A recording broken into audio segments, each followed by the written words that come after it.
डाली के खुद के छौड़ी वायरल दिखोई नगे फेसबुक डाली के खुद के छिनारो वायरल दिखोई नगे न कमीना तो 34 सेकंड के वीडियो बनाई नगे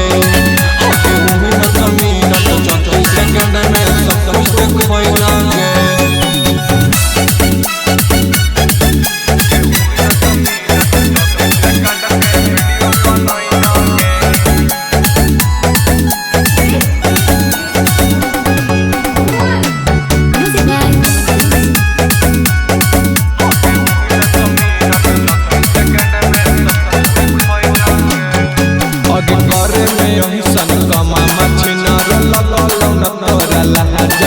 पापा के नमा हसैने कभी लगे लगे जगे करे में हमसन कमा मछिना लगल नतरा लाला जगे गौवा जे भारत के नमा हसैने कभी लगे लगे जगे रहू न तोरो इज्जत अच्छिना रहे देखै नगे रहू न तोरो इज्जत अच्छौरी रहे देखै नगे वीडियो बनाई नमगे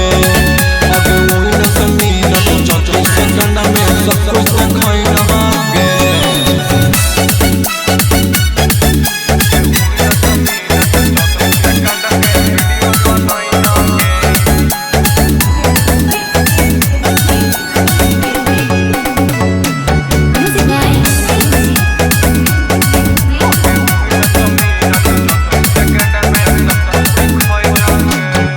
काम के गलत छौरी वो बहुत पारी ना मगे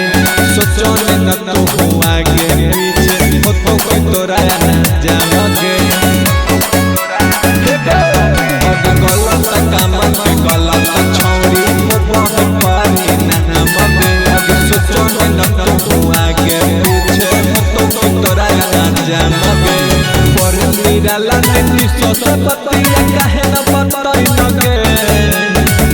निराला कहिलो सब